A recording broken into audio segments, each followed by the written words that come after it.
and steps. We would cover the cap update, which is now hit only once per project. And then we would also cover what has been changed in steps application, retainage with steps. Then we will talk about construction functionality that we moved to core in 2020 R1. And this includes subcontracts, joint checks, compliance, Lien waiver, automation. We would also talk about construction renaming. And then Anastasia will talk about cost projection entry introduced in construction customization 4.2. And Adelina will cover ability to use unit rate and change order lines, printed forms layout update, and some small but really nice enhancements. And then we will quickly discuss upgrade notes. Let's start with update in retainage modes. As you remember, we already talked about the new retainage modes introduced in Acumatica, which include contract cap, contract item cap, standard with steps, and contract cap with steps. But after receiving some feedback, we have realized that we should introduce some changes in the way the retainage is calculated for steps and the way the contract cap and contract item cap is hit for the project. So right now, in the framework of this demo, we will discuss in detail what has been changed and how the cap is hit only once, and also how gradually steps are now applied, talking about retainage. And we will take a look at how it all works in Acumatica. So let's start with the cap enhancements. Right now, the total retained amount introduced in the retainage section on the summary tab of the projects form is not the balancing value. So it used to be calculated as the retainage held per project by accounts receivable invoices. And once that accounts receivable retainage was released, this attribute value was also cleared. But right now, it does not work this way. The total retained amount is the sum of the total retained amount in all the revenue budget lines of the project.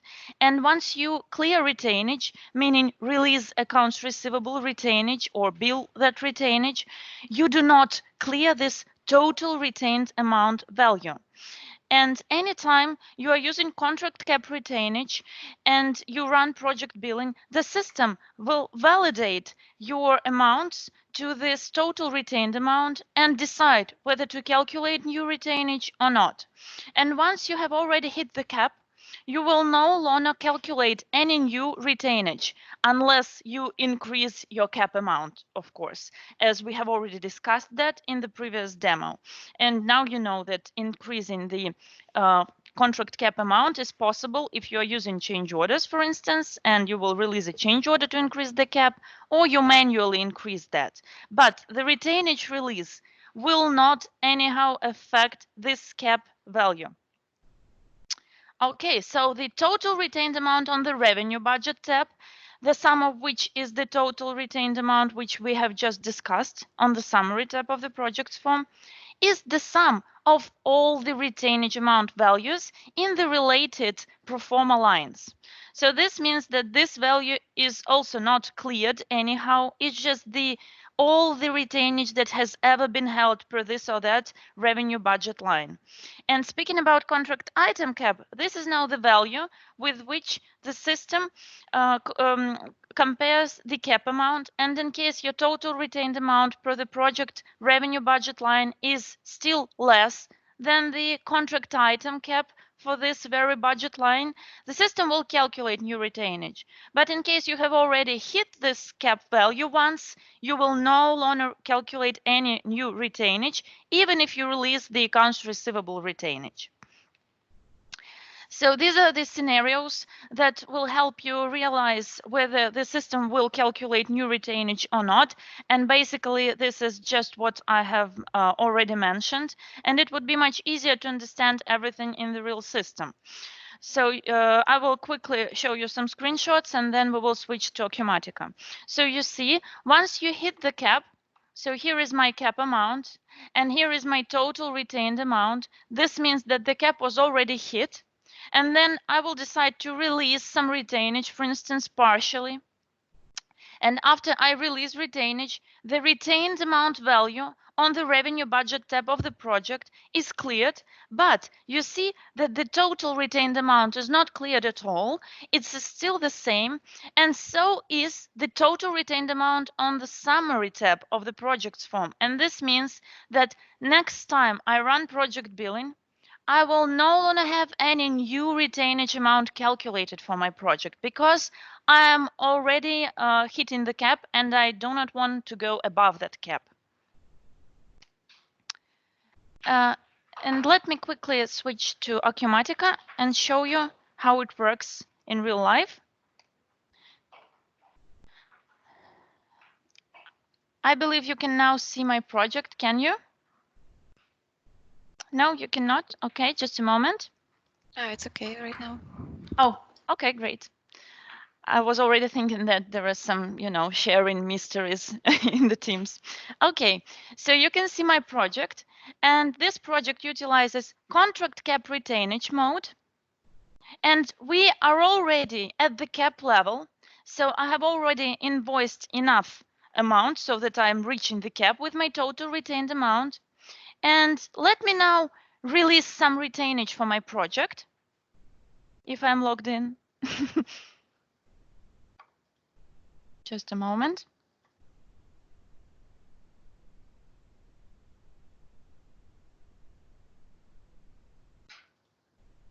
It's Friday evening here in Moscow and my computer got a bit tired, so don't be too strict.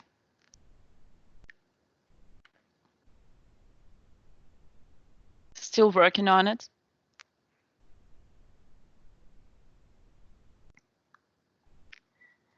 So I'm going to show you the project that utilizes contract cap retainage, and we are already at the cap level with our retainage amount, total retained amount. Oh, finally.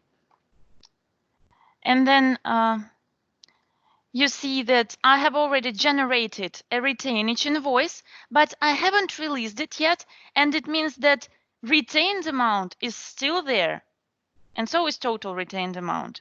But now I expect that once I release my retainage invoice, my retained amount will go less here, but the total retained amount value will stay the same. Here is my retainage invoice.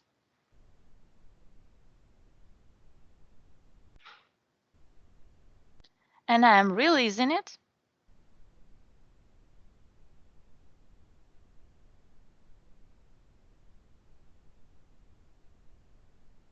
To release the retainage. Okay, great. And let me refresh the form. And make sure that my retained amount values have decreased. That's right. I have released retainage for the two of my project budget lines. So retained amount is now 0 in here. But you see the total retained amount is still there. And the total retained amount for the whole project is also still there. And it's at the cap level. And let's try to invoice some more and make sure that no new retainage amount is calculated.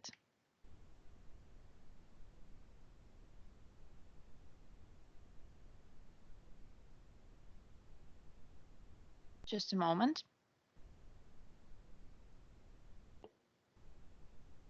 Thinking a bit slowly here.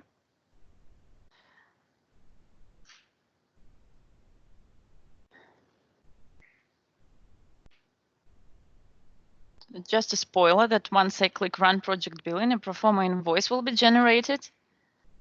And no new retainage will be calculated for my project there. You see, retainage amount is 0. Retainage total is 0 because we have already hit the cap.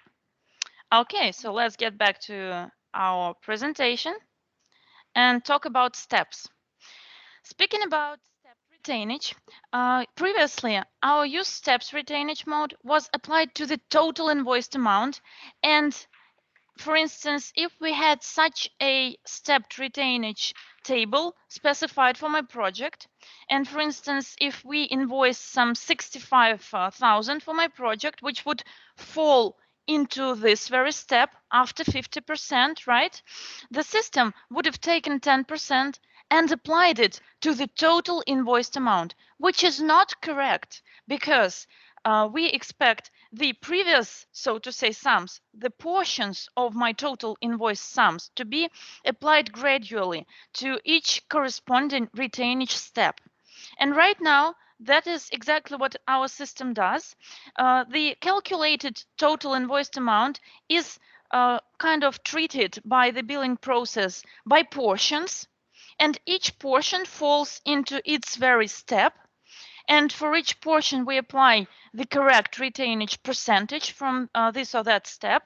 And then we know the total retainage for our invoice. And only after that, we divide this retainage total by the invoice total to get the retainage percent, the average retainage percent, which would be specified in each pro forma line. So you see, I will specify a stepped retainage table, and each time I run project billing, the system will calculate the retainage total for my pro forma invoice by treating the portions of the total invoiced amount based on the stepped retainage table, and then calculate the average retainage percent for each pro forma line. So let me show you how it works in the system. I have one more project, and it's built by time and material billing rule. I have the stepped retainage table specified for my project, and let me invoice some huge sum of money for my project, even bigger than my contract total, I believe.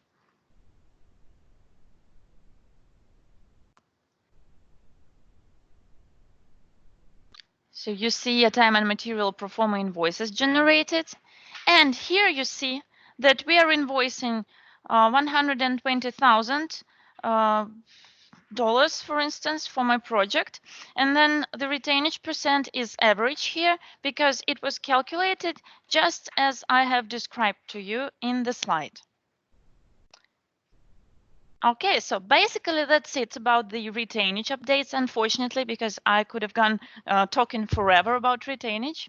And now let's touch upon the construction features that are now in the core Acumatica, meaning that no functional changes happen to the features I am going to list right now, but the technical change happens, just the place where these features are now situated. Now they're in the core Acumatica 2020 R1GA instead of the construction customization. So first of all, this is the subcontracts functionality, and the following forms can now be found in the core Acumatica 2020 R1 in case you enable the construction feature. And certainly some slight renaming takes place once you enable that feature. And you can easily just see that after enabling the construction feature on our feature set. So you see, once the feature is enabled, you will find the following new subcontract forms in the project. Well, they are not new for those using construction customization, but now they can be found in the core. And also you will see some renaming taking place on the change orders form, because right now, besides purchase order commitment, you have a subcontract commitment, and instead of the purchase order number and purchase order line number, you will see the commitment number and commitment line number. And then we're also moving joint checks, have already moved joint checks into 2020 R1. And once you enable the feature, you will see the attributes related to joint checks in the bills and adjustments form. Those are joint pays checkbox, joint pays tab, joint amount application tab, and indicate amounts to pay dialog, and also on the checks and payments form, on the prepare payments form. And the checks printed forms have slightly updated in order to print the joint pays information on them. So this is what it looks like. In case you haven't seen construction customization published ever, now you will see those things in the core. And besides subcontracts and joint checks, we have also moved compliance into the core functionality, and compliance includes a list of specific compliance screens and also some attributes, additional attributes to the forms that you all well know, such as vendors, purchase orders, subcontracts, bills and adjustments, checks and payments, projects. So you see here is the new section compliance, which is now in the core, and also the compliance tab on the list of documents. And what's more, the Lien waiver automation is also now part of 2020 R1 Acumatica core, and the moved attributes include some Lien waiver settings and the automation related settings on the vendors and vendor classes forms, and certainly the print email Lien waivers form, which is right there in the compliance section. And this is all also available once you enable the construction feature in the core. Also, some additional attributes arrive in the core.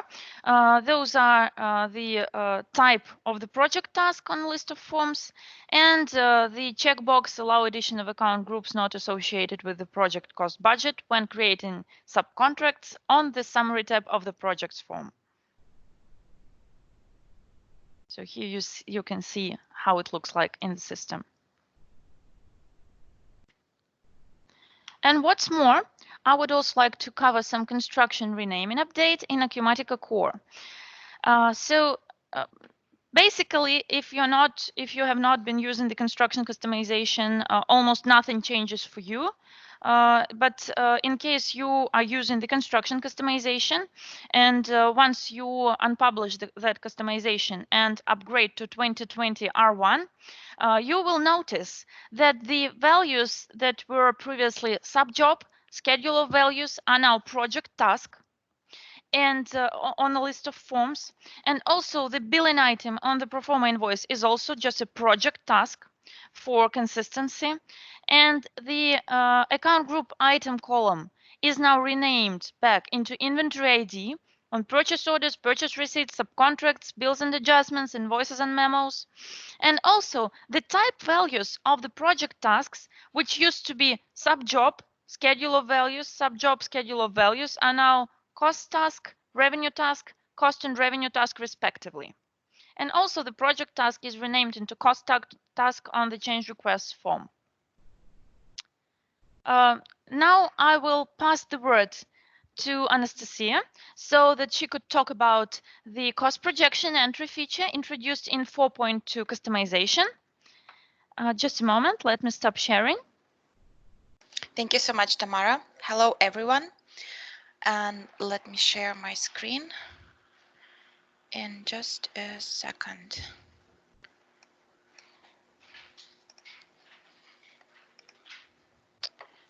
So can you see my screen with the presentation? I hope yes. Yes, we can, Anastasia. Okay, thank you. So hello, everyone, once again.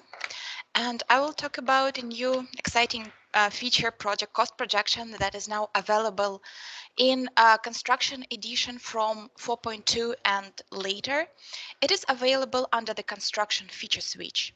So project cost projection is a new screen, a new feature that takes information from project cost budget and allows users to perform some calculations to using the values from project cost budget to forecast final cost of the project and remaining costs of the project at any particular stage to detect any problems, any potential project budget overruns, and mitigate those risks in the earlier stages. So project cost projection can be found in the construction menu. So you can open this this new screen from the menu, but you also can open the project form, and being on the project that you want to create a cost projection for, you can click on inquiries, and then you will have a new button, cost projection, here that will redirect you to the project to the cost projection form with for this project.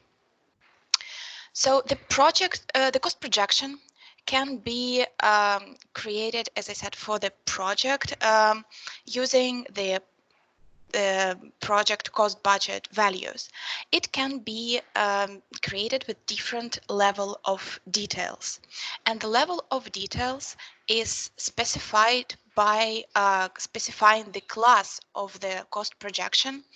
The classes, there is a new form, cost projection classes. Under the construction menu, users can create different classes with different level, specifying different level of details for the cost projection. The projection can be as detailed as cost budget of the project or less detailed. So the budget lines will be consolidated, but it cannot be more detailed than the project cost budget, which is natural. The system does not have the relevant information. So yeah, by specifying the class, users can specify the level of details of the cost projection. So users can create the projection, can specify the line. So what will they have in this new screen? In the header of the screen, they will see the information for this projection. So what project it refers to, level of details, and not known as class that for this projection, the revision, the name of this revision of this cost projection, and the date when it was created. Then on the details tab, users by clicking select budget lines and selecting the lines from the project cost budget, they will add those lines to the project cost projection. And here there are two types of the columns that users have. So the ones from that are taken from the project cost budget values, they are budgeted quantity and cost, actual plus open committed cost, that the costs that are already happened, already occurred for the project, and quantities that they refer to, and quantity to complete, cost to complete their calculated values, the costs for the project. They are taken from the project cost budget. They're snapshots at the moment of creation of project cost projection, and they are here on this form will be read-only, so users are not able to change those fields. But there are also some projected values, projected quantity to complete, cost to complete, quantity at completion, cost at completion, and projected completed percent. And these values, by default, they are taken and calculated from the budget, from the information from project cost budget, but then users will be able to change those and perform some calculations that I will show just in a second.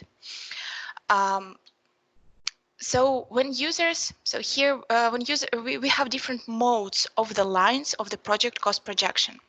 So as I said, the projected values on the project cost projection screen can be modified by the users, and the line, the mode of the line, defines what other values, the projected values, will be recalculated by when the user will change just one of those values in the line. So if the line has auto mode, then whenever user changes one value, one of the projected values, all of the other projected values for that line will be recalculated accordingly. So here, if we have the actual plus committed cost $300, and if we say that if we change the projected percent to I don't know, to 500 or to 50%. So all of the values will be recalculated, stating that our costs that are already occurred have to adjust 50% of all the costs that we will have with this project. And all of the other projected values will be recalculated. Manual mode means that when user change any of the projected values or modifies those, the rest of the projected values will not be affected and will not be calculated. So all of the values can be changed by the user, modified by the user, all of the projected values, but they will have to, the users will have to do it one by one because they will not be recalculated automatically. It's manual mode. Manual quantity means that the projected quantity to complete and quantity at completion are in manual mode. So whenever user modifies those values, they will not affect any other values, and none of the values will be triggered to be recalculated. But when when users change either cost to complete or cost at completion, or either or even projected percentage, completed percent, then those values, cost and percent, they will be recalculated automatically, but the quantities will not be recalculated, as I said. And vice versa with the cost. So if the cost is manual, then changing the cost will not affect the quantities or the percentage, but quantities and percentage, they will be recalculated. Just those three values will be recalculated if one of those three values will be changed by the user. And I will show it just in a second. So in the system, I mean. So once the user created a projection and specified all the values that they need, so they modified it and looked at the values, they can just save this project in the cost projection form. But also for usability and for the better user experience, if they want to see those values in the project form and the cost budget form, they can release cost projection. And releasing cost projection means that those values, projected values, will be saved into the projects form under the cost budget tab in the new columns that are added to the grid. So we added projected values to the grid, and releasing cost projection will write those projected values from cost projection to the project. Those values do not go into any reports or affect any calculations. They simply for, as I said, for usability and for better user experience, for the convenience. But when users release the projection next time, these values will be rewritten.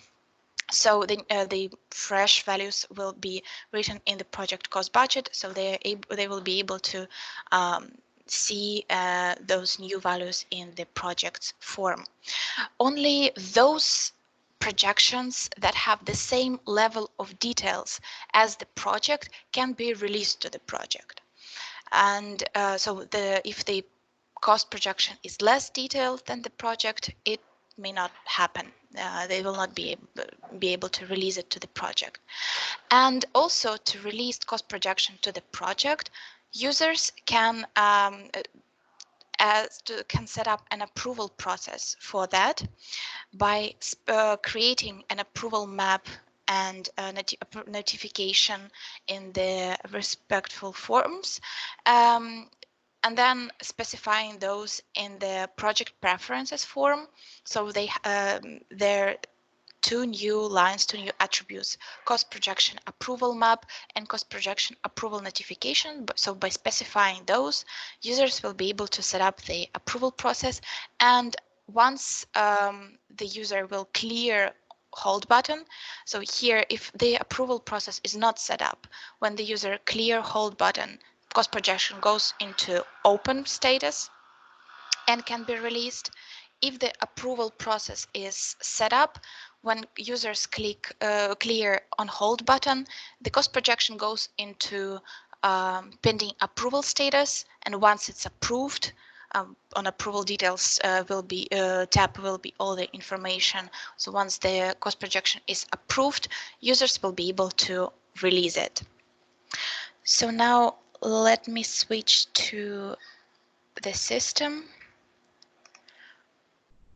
I hope you can see the screen of the system, of the projects form. So this is the project that I have, and my cost budget level has level of details tasked and item. So I have some costs budgeted here, and I want to create a projection to see how my new information will affect my overall costs. So I click inquiries, cost projection, and I open the cost projection for this project. I have my level of details for this cost projection that is previous, that I already created once, that because I already have one, it is open in the projection that I already have. If I didn't have any projections, then a screen for cost projection screen with just empty one for creating a new cost projection would have been opened, and I would be able to create a new projection. So here the class is, I specified my class, and here what classes I have in cost projection classes form. So I can add more if I need any other classes to specify, but I don't need those. So I created with task, account group, and item inventory ID level of details my projection. And then by clicking select budget lines, I selected all of the budget lines from the project. So now by default, my values, projected values, equal to be calculated from the budgeted values, so they are the same. But let's say that for this project, so we have a junior consultant. He already worked for 6 hours. We paid him $210, and he needs to work, like we budgeted that he will work 4 more, but we don't think that he will work for 4 more hours. We think that he'll need just 2 more. So you notice that I changed 4 hours to just 2. And then my projected cost to complete recalculated accordingly. So that we will need to pay him less, and he has worked already 75% of his total work. But then senior consultant, he said that he finished his work, we paid him, but we think that we might need his help for like extra 20% of the project. So that would be extra 25 hours of his work, and we will have to pay him extra 1,000. So our projected cost at completion for this budget line will be 1,000 greater than we budgeted, and we can see it here. And same goes with other consultants. So if we think that we will not need his service anymore, we'll just say that he has completed his work 100%. So he has for this budget line, for this line, we have projected quantity and cost to complete zeros because 100% complete his work. But then here, for example, we thought that we need 5 computers for 250 each, and we already bought one, but we don't think that we need 4 more. We think we just need 1 more. But we also know that we will have a discount, so we will not buy one for $250, we will buy one just for $200. So we can set up, we don't want the cost to be calculated automatically. We will just click manual cost mode, and then specify how many more computers we need. Notice now that when I change projected quantity to complete, quantity at completion will change, and projected completed percent will change, but the costs will remain the same. So I change it to 1. I click enter, and as I predicted, the quantity at completion turned to 2, and projected completed percent is 50%, 1 divided by 2. But the costs I will specify manually. So my new computer will be just $200, and it will be $450 in total. So now, once I'm done with my calculations, I can save my projection, and when I clear hold, I will be able to release my projection. As I said, when I was creating this projection, I took the budgeted values from the project cost budget. It was a snapshot, so I cannot change those from those values. But if between the time you created a cost projection and time you, like right now, you have released a few transactions or had some commitments, then your budget would be changed. It would be different. And if you want to operate with those values, with the new values, you they will not automatically appear here because, as I said, it's just a snapshot of those values, but you can actually refresh your button by clicking actions refresh button, and those new values will the budget values will be refreshed, updated, and those new values will appear in the cost projection.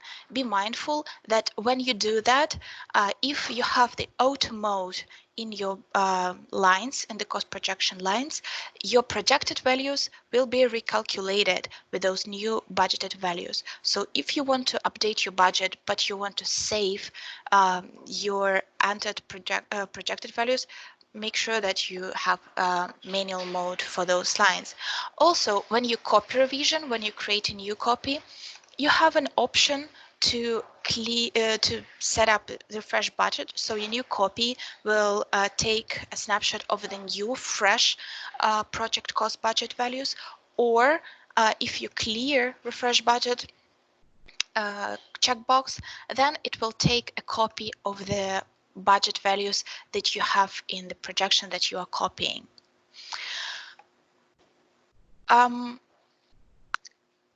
Also, standing on the line of the cost projection, you can have you can click on either view commitment details or view if you have those, and you will be able to see commitments related to this project cost budget line if you have any, or view transactions all that are related to that line if you have any.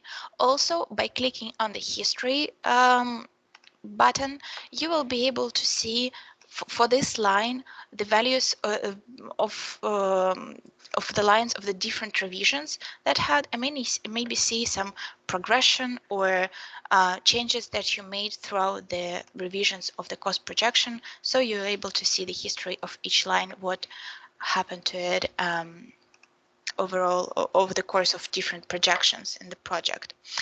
Also, you have for your cost projection the total values, the budget values that are calculated from the values from the budget, and the ones that are calculated from the values that you just specified in this form. So you will be able to compare them and see if you need any action items after you reviewed your revision. And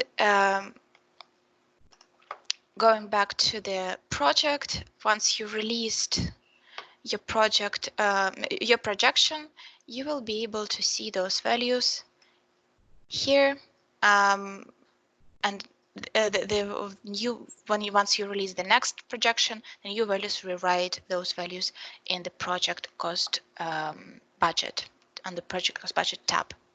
So I think that's all for from me for the project cost projection. And if you have any question, you can ask them.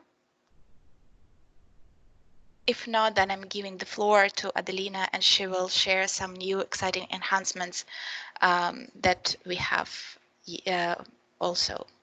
Thank you. Thanks, Anastasia. Hello, everyone. I would also demonstrate you some changes made in our system. Is it possible to see my screen? Okay, so we can start. I'll start with change orders form. Now it's able to edit unit rate and unit cost parameters when we deal with budget tabs and commitments on the change orders form. I would notice that amount now is calculated as a quantity multiply the unit rate for any of the budget lines. And instead of unit rate, the equation use unit cost when we talk about commitments. Let's check it in the system. I'll show you how it works. Let's say that the project has already had the revenue budget line with predefined unit rate. There is also commitment. Let's check it unit rate, unit cost. It's 247.07. Let's create a change order and select those documents. I will select the budget line, add line and close. We can see that unit rate is displayed on the change orders form and equal to the same value as it was in the project budget. Let's change the value. Let's say that it has been changed to 5,055. Let's add quantity and see how the amount was calculated. Let's do the same for the commitment step. We select commitment, which I has already had on this project. Its unit cost is also available for editing. Let's change the quantity. The amount was calculating it according to the formula. If we release this change order,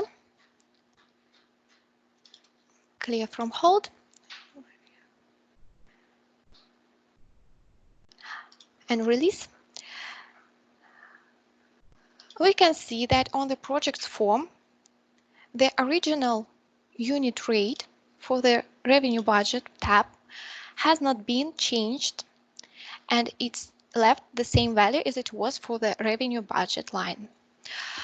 The same can be done for the cost budget tab. I won't repeat that just because the workflow is the same as for the revenue budget. You can see these slides offline. It's just the same that I have already shown you. There is also a new enhancement for the subcontracts navigation. It's available from the projects form. I would say that it's possible under the construction feature, and if the commitment tracking is on for the project.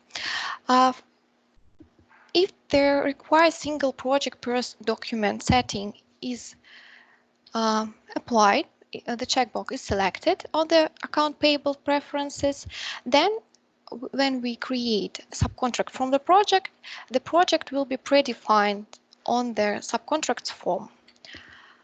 So let's see it here. Let's go to commitments tab. Now we have a subcontract bottom, create subcontract, Let's just click it. And we see the project is predefined with the budget boom value. It is just because we have a require single project per document selected on the account payable preferences form. If we unselect this checkbox and save our changes, then on creating a subcontract from the project, the other type of form will be opened. You can see that there is no project box in the summary area, but we have to add it in the document details lines. So that's the same what I have already showed. Let's also say that we have changed the layout for some forms.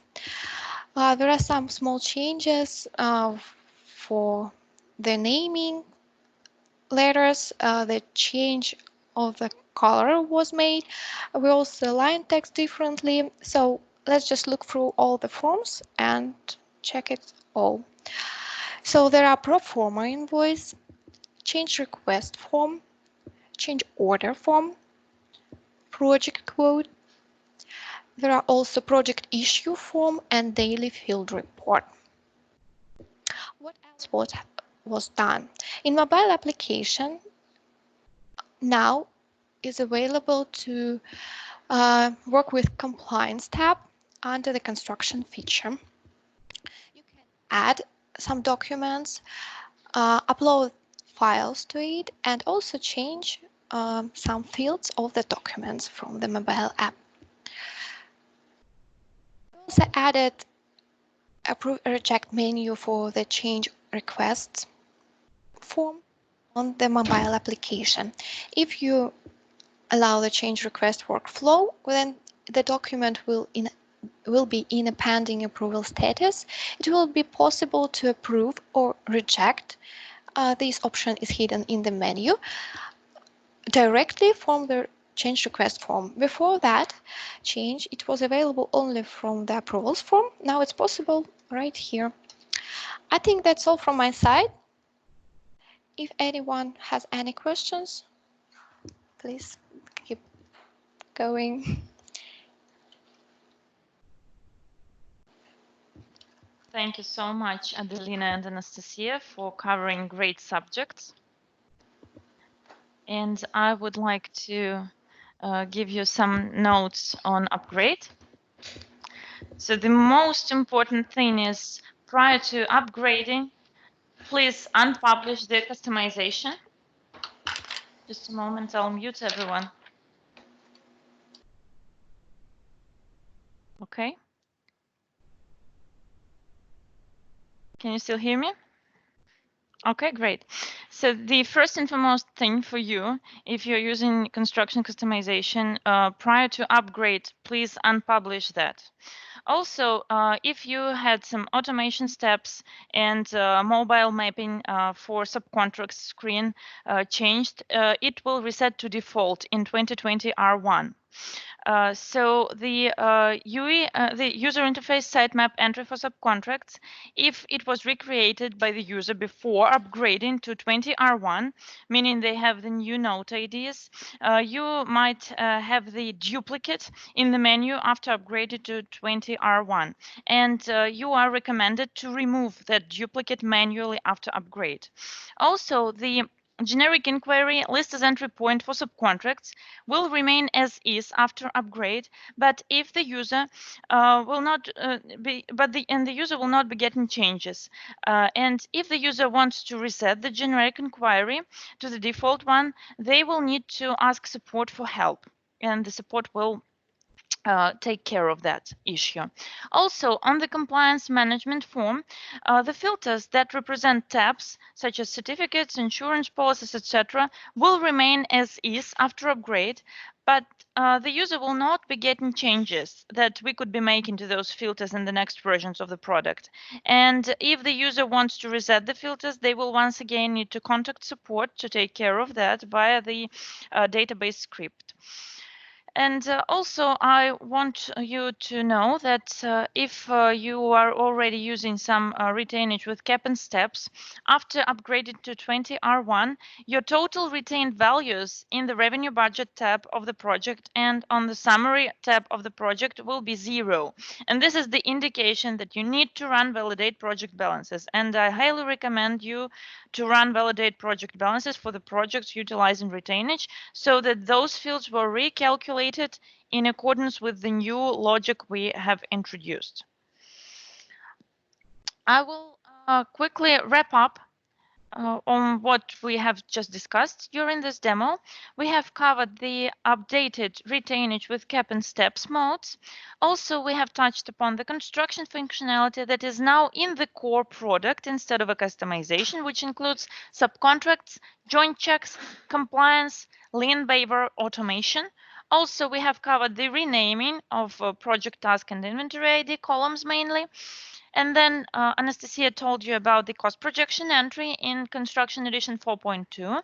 And then Adelina covered the ability to use unit rate and change order lines, the new printed form layouts, and she has also talked about the nice enhancements, such as ability to navigate to subcontracts straight from the project form, the approve reject menu exposed in the mobile change requests, and compliance step exposed in the mobile purchase orders form. And we have also talked about the upgrade notes. I kindly ask you to ask all the questions that you might have left after this demo, and I will give you some time to think about that. I will also check whether there is anything in the chat. I don't see any questions in the chat yet. Anyways, this session is being recorded and it will be as usual published on the feature demo video recordings page together with the slide deck. And you can always feel free to ask any questions that might appear after the session ends. In case there are no any other questions, thank you so much for your attention and for joining this session. We are really pleased to share it with you, and stay tuned for the new features. Thank you. Have a great day. Bye. Thank you. Bye. Thank you, everyone.